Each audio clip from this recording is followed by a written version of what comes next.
Here we're going to consider the meaning of a second mixed partial derivative. We have a surface, it looks like a hyperbolic paraboloid maybe, and we're asked to determine the signs of second partial derivatives, fxy at 1, 2 and fxy at negative 1, 2. Now there are 2 points that you see on the surface, and it's kind of confusing, but what you can see is coming kind of from the underneath the origin and under the y-axis is this curve that bends down.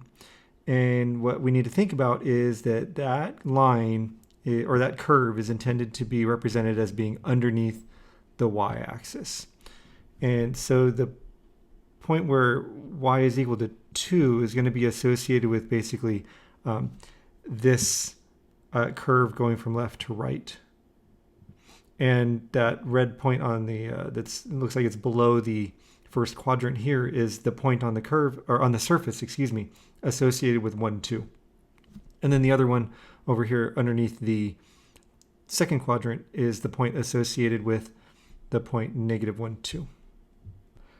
When we consider fxy, that is the partial of f with respect to x, then with respect to y, this is asking how is fx changing as y changes. Now fx, remember, is the partial of z with respect to x. And so what we want to know is, hey, that slope of z with respect to x, how is it changing as y changes? In other words, how is the tangent line changing? Right? We haven't talked about tangent lines, but that's really what we're looking at.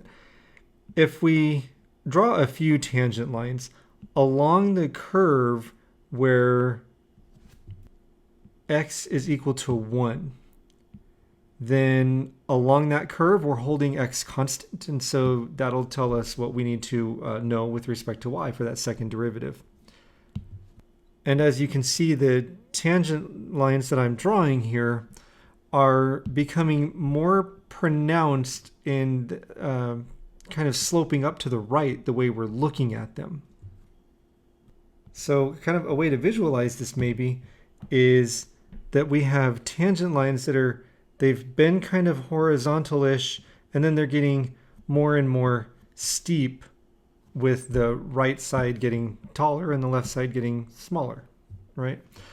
And it looks like these are becoming more negative, but we're looking at the xy plane from kind of from behind it, right? And so x is positive to the left and z is positive up. Whoops, I wrote a y. Therefore, as y increases, we come along this blue curve here. The slopes are getting more and more positive. In other words, as x increases to the left, z is increasing up, right?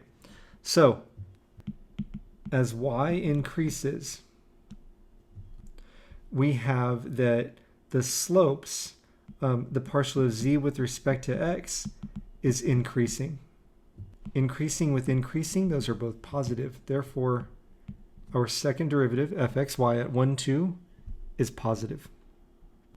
Now, if we play the same game along this curve here, where x is negative 1, and draw some tangents to the curve, let's say kind of behind it, in front of it, and in front of it, then what I see here is back here, maybe where x is about 1, where y is about 1 maybe, along the curve where x is negative 1. That looks like it's almost about a horizontal slope. And then as we cruise along this curve, underneath the second quadrant, it looks to me like these tangents that I drew are slightly getting to the point where they're dipping a little bit to the left, like getting a little lower to the left. I'm going to redraw them to try to show you what I'm seeing here. So there's that one, and then there's this one. I may have exaggerated it a little bit here, but what I'm seeing is basically the opposite of what we saw before. We're seeing slopes that are kind of maybe horizontal-ish, and then getting ever so slightly dipping down to the left. And again, x is getting positive in the left direction, and z is getting positive in the up direction. And so as x is increasing, z is decreasing. And it's becoming more pronounced as y increases. So here we've got that as y increases, the partial of z with respect to x is becoming negative. And at that point, -1, 2, it's already negative. So we're going to say it's becoming more negative. So a positive increase for y, a negative change for the partial of z with respect to x. Therefore, fxy at -1, 2 is negative. Now, I know this one was tough, but do what you can to try to wrap your mind around it. And I tell you, folks, this is the best I'm going to do to help you understand this particular problem.